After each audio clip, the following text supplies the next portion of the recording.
I was a communist for the FBI.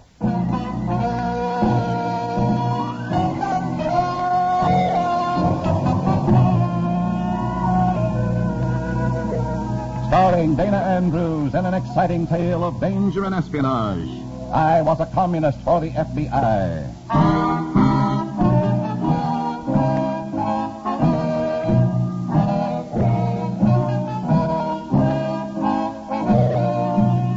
From the actual records and authentic experiences of Matt Cvetic come many of the incidents in this unusual story.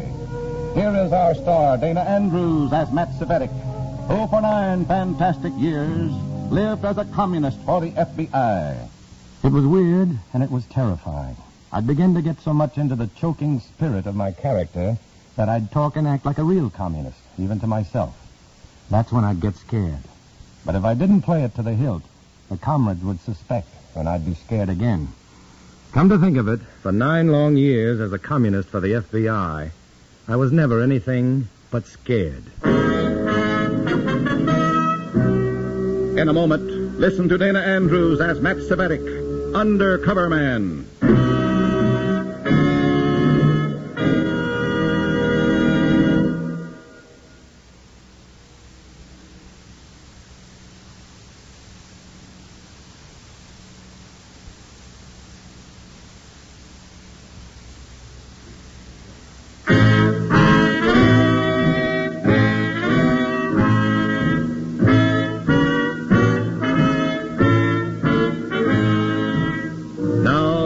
Dana Andrews as Matt Cvetic, Undercover Man. This story from the confidential file is marked Red Rover, Red Rover.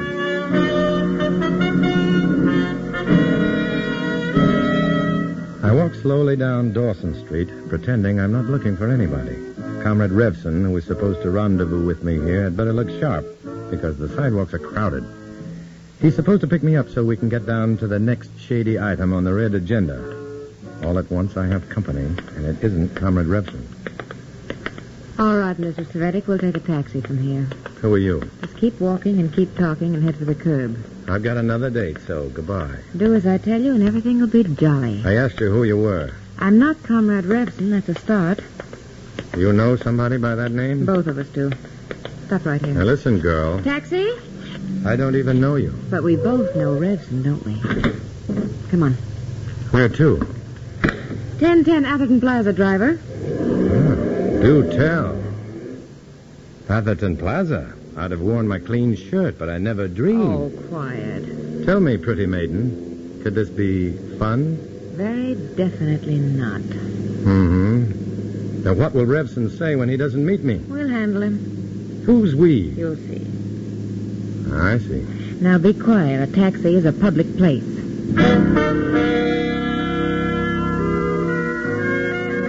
We enter a district that makes Park Avenue look like a slum clearance candidate and pull up at a facade that would look natural with a mink canopy.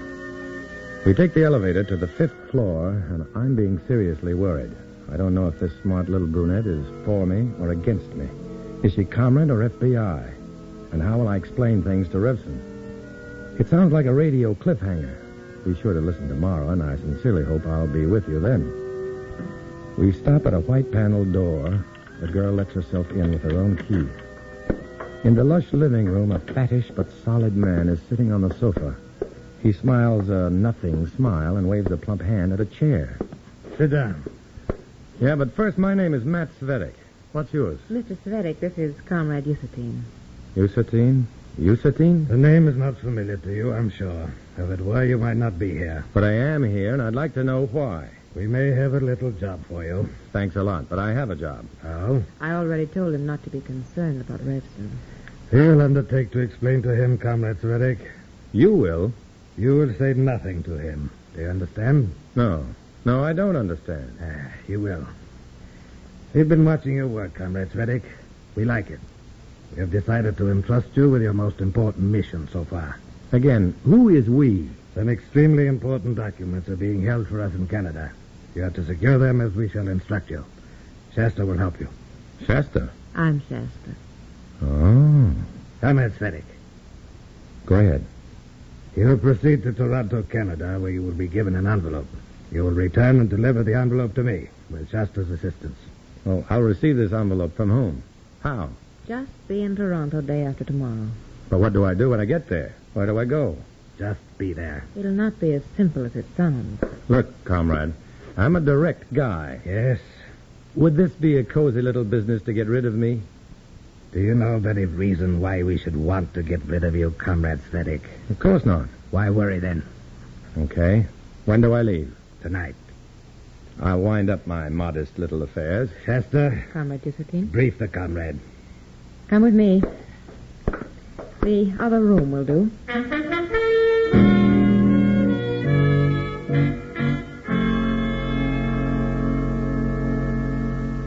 And here are your tickets, your plane transportation, train ticket, bus. All three, just to go to Toronto? In fact, you'll finish the trip by taxi. Anything to shake possible pursuit. Would be after me. Oh, don't be silly. The FBI, for one. What do you mean, for one? Who else would it be? Must you question everything? Live and learn. Not if you learn too much. Nicely put. I thought Comrade Revson was a strict disciplinarian. With us, you do exactly as you're told. With us? Does that mean you're something different from the party? Or something apart from it? Ask enough questions, Comrade Cvetic, and you'll ask none. I'm sorry. You may have use for a gun. Here, take this automatic. Oh, that's nice. Scared? I was admiring the gun. Oh, take it then. You know what to do. Be in Toronto day after tomorrow. Just be there is enough? Mm-hmm. Seems hardly enough. Impressive, though. Speak to nobody between now and the time you leave. Nobody at all? Nobody. All right. And when you get back in town, call this number. Ask for you? Won't hurt. Yes. Aren't you afraid this place might be wired? Not in the least.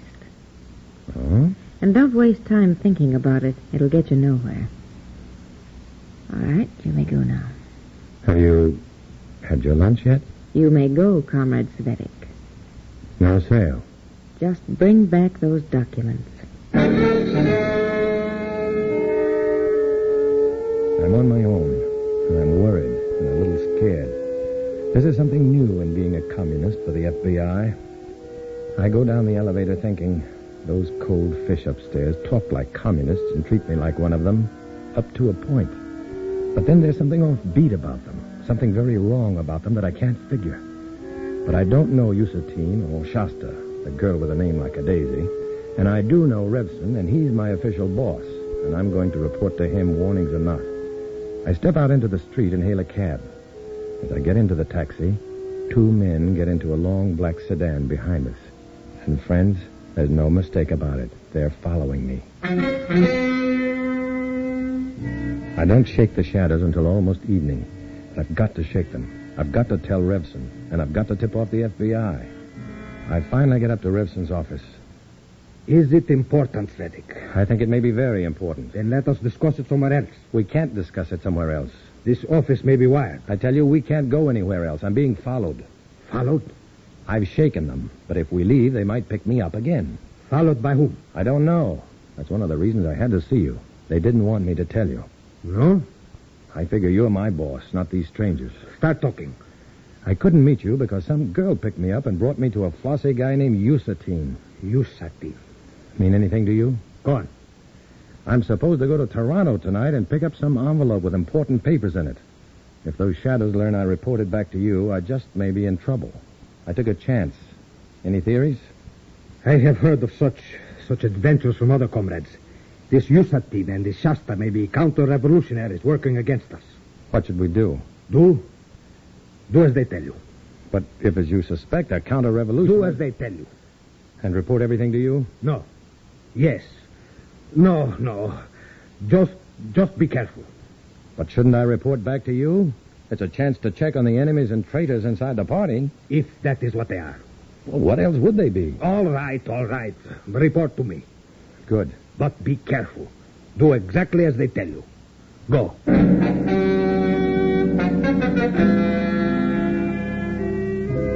Go, sure. Go where? Do what when I'm this much in the dark? For the first time in my long connection with the party, I've seen Revson disturbed and worried.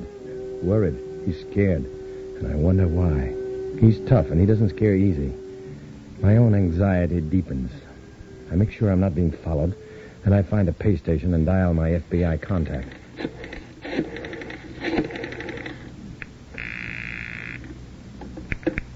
Hello? Oh, Mr. Adams? Who's calling, Mr. Adams, please? Mr. Gwinnett. Adams talking. Go ahead.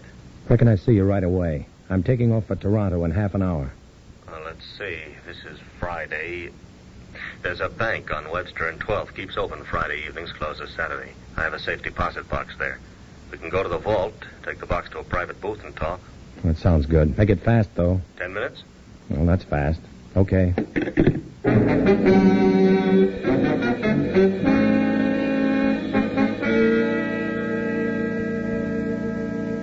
Very interesting, Matt. If that's interesting, you ought to see this little Shasta daisy. She gave you an automatic? Yeah, here it is, right in my pocket. No. Don't you touch it. Good enough for your fingerprints on it already. Here, let me fish it out of your pocket with a handkerchief. So? Can you do something about that? Well, I'll check whatever prints the gal left on this gun against our files in Washington. See what the game is. Counter-revolutionaries? I don't know yet. FBI, maybe? I wouldn't know, Matt, would I? When will you know? An end of suspense. This cold sweat is ruining my clothes. Call me when you get back into town. Yeah. Lots of good luck, Matt. You think I'm going to need that much and that good? Call me, Matt. But it's easy. In fact, it's too easy to be true. I get to the United States-Canada line, and I don't have any trouble at all getting across because I don't go across. Before I start over, an old man bums me for a dime, thanks me kindly, and hands me a thick envelope, heavily sealed, and disappears. Not another word said. Easy, sure. But I know now that I've been followed and watched all the way, and pointed out to the old man by my shadows. Why didn't my shadows pick up the envelope then? Why me? I don't know. But I'm scared now, scared solid. I go back home feeling foolish and unnecessary, and in some dark and terrible way, on the spot.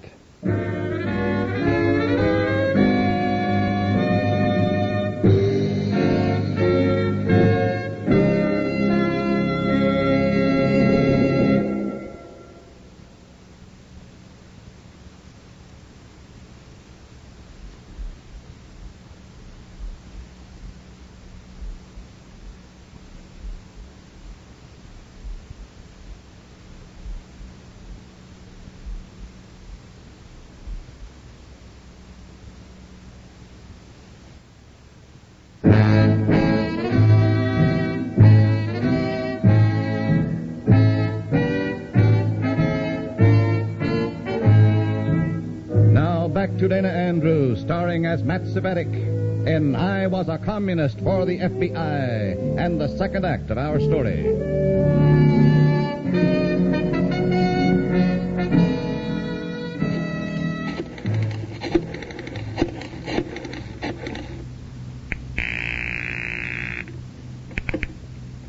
Hello? Shasta? Who? Shasta, this is Matt Cvetic. I'm back. So soon? Yeah, I'll tell you all about it. Did you get it? I got it. Let's see, you wanted to have lunch with me the other day. Well, it's too late now for that lunch. I had one. How about dinner? There's a noisy place in the 50s where we can talk. It's big, the food is good, and society fairly interesting. Pick me up in front of 1010 Atherton Plaza by 9. That's right. Just leave everything to me. You're certainly home ahead of schedule. Let's talk about that where it's noisy, hmm? Smart man. Reliable fella. Bye-bye. Yeah, smart as the proverbial whip. Any St. Bernard dog could have gone on that mission.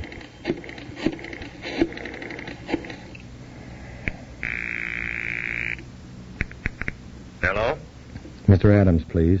Mr. Gwinnett calling. Oh, this is Adam. Shoot. I want to talk to you right away. Hey, back early, aren't you? Where can I see you?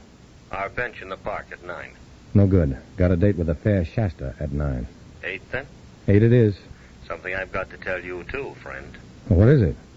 Is it anything you can tell me now and save me a lot of... Hello?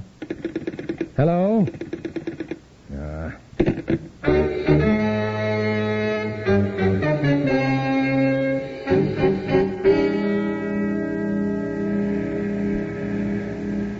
All right, Matt, that's your story. And I'm stuck with it. Now you. Well, Matt, I've got some pretty strong news for you. All right, come on, let's have it. Shasta and Yusatine are not counter-revolutionaries. Then why did Revson act so Well, scared? they're on his side, all right, but they play a pretty lone hand. And a grim one at that.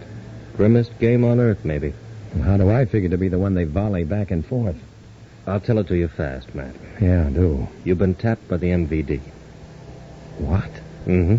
You've been playing around with the Russian secret police. Shasta and Yusatine are MVD agents. What do they want with me?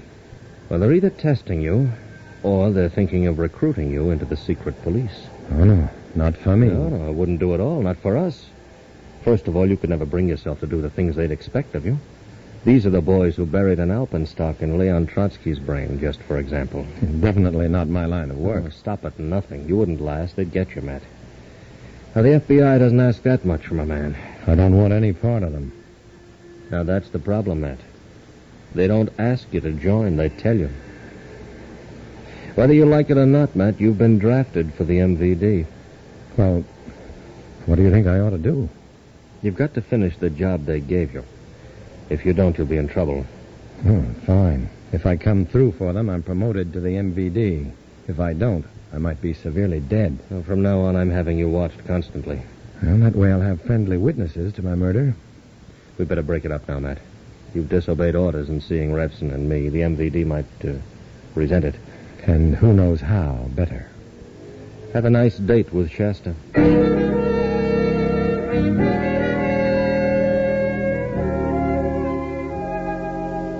The restaurant where I took Shasta was so crowded I almost had to make an appointment just to check my hat and top coat. But my beautiful date had a drag, and we got a table where if you could read lips, you could hear somebody near you, almost. I told you it'd be noisy here. The better for others not to hear us, my dear. Right. Now about the envelope. I have it in my inside pocket here. Don't show it to me now. Nobody notices anybody but himself in this bunch. We are being watched. Where? Don't look now, you idiot. What about the envelope? Keep it. I can't afford to have it found on me. Can I afford it any better? You've got to get out of here before those FBI men know what you're up to. How do you know they're FBI? Let's have a gander. Don't turn it. That group at the table between us is getting up to dance. Use them for cover and get out of here. Now? Not yet. All right. Now.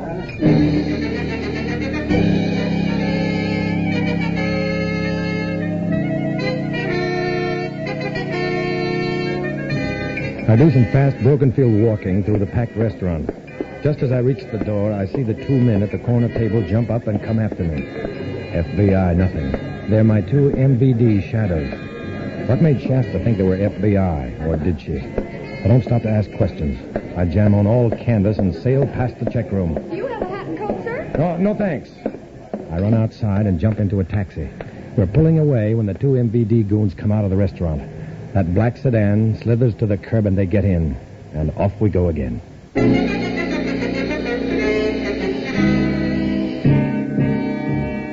Around midnight, I get a chance to pull an old gag out of the gag book. I duck into a big drugstore. They're almost ready to close up, but I order a sandwich at the lunch counter, watch my chance, and slip into a phone booth and sit on the floor. Pretty soon, the lights go out. It gets quiet. I stand up and look out. The store's closed and the coast is clear. Very pleased with myself, I go to a door to unlatch it. Then my instinct issues a fast warning. Hit the floor, Matt. A cop goes by, trying the doors. Then he continues on his rounds. I stand up again, start to unlatch the door again. Hold it, Matt. The burglar alarm. If I open the door, the alarm will go off. If I'm picked up with that envelope on me, I'm in trouble with the cops and with the MVD. What to do? Call the FBI. Well, of course. I look through my pockets for a coin. Not a cent. I gave all my change to the taxi driver. Now what? The cash registers. Try them. Oh, yeah. Pennies. Nothing but pennies. Who needs them? I must have a coin on me. I've got to have one. Yeah. One solitary coin in the change pocket of my jacket. Oh, boy.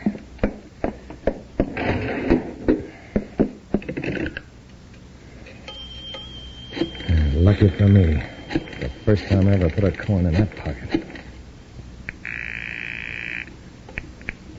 What number are you calling, sir? Bridge 3232. Come on. You may have dialed the wrong number. Will you please try it again? Return my coin, then. Yes, sir. Hey, what the... Operator! Operator, you collected my coin. Operator! Operator? I was calling Bridge 3232 and got a wrong number or something, and you collected my coin. Please drop another coin, and we will mail you a refund. I can't drop another coin. That was the last one I had. It's got to be that. I will try to ring your number. Bridge 3232. Come on, be there. Answer. Come on. Yeah? Adams? Who's this? Gwinnett. Oh, you caught me just going out the door. What's up? Listen, I'm being followed by some MVD goons. I managed to get locked into a drugstore, but now I don't dare go out. Are the MVD still out there? No, but I can't let the cops find this envelope on me. Oh, that's right.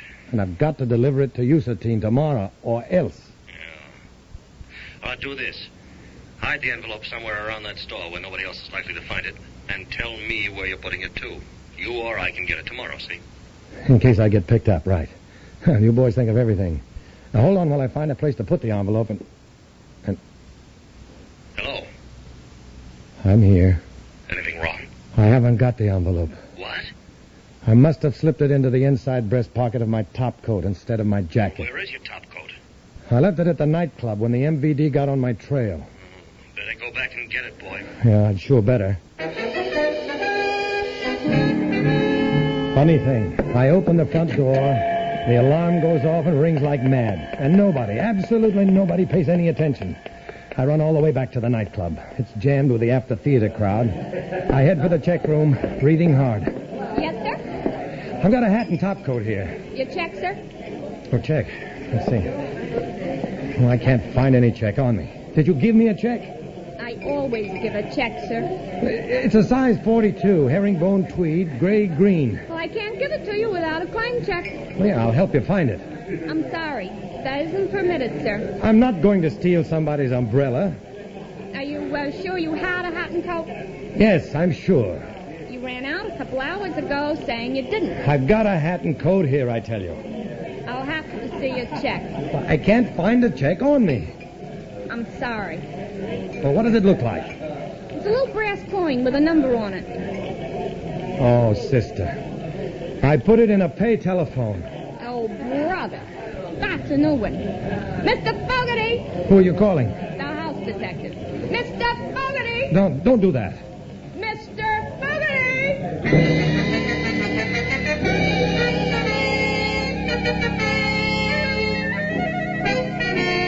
I can't stay here and be arrested. I've got to get out. Panic to get away and escape. I dash into the street again and right into the arms of the powerful MVD men. They muscle me into the black sedan. I stop fighting. What's the use? I'm tired. It's all over. Why fight? Give up. Why struggle? It's all over.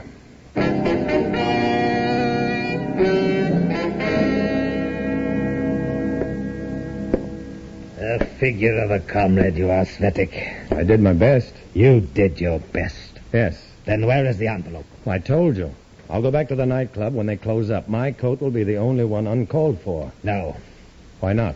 Cvetic, you know what happens to those in our society who mishandle important responsibilities? I suppose so. In this case, the papers happen to be of no importance. What? They are of absolutely no value.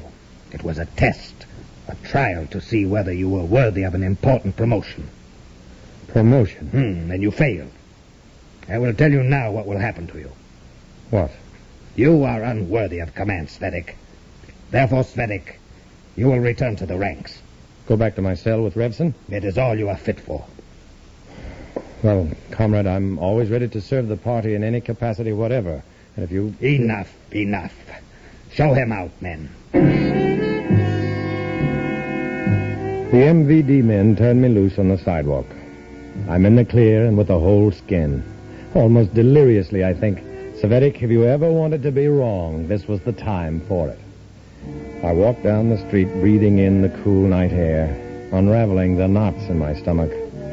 I fell out of the frying pan almost into the fire. It's almost like Social Security being back in the frying pan again. It could have been worse. I might be an MVD agent by now, and a dead man a year from now. But I don't fool myself. I'm still in big trouble. I'm a communist for the FBI. I walk alone.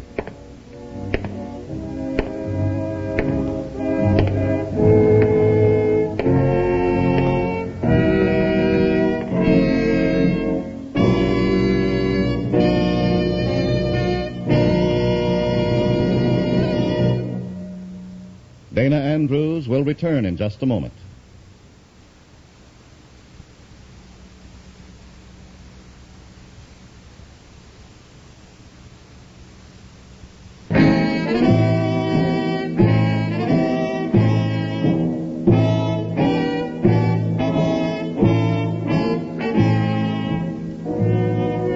This is Dana Andrews with a word about the story you've just heard. In this story, as in all others, names, dates, and places are fictitious to protect innocent persons. Many of these stories are based on incidents in the life of Matt Cvetic, who worked undercover for the FBI. Next week, another fantastic adventure. Join us, won't you?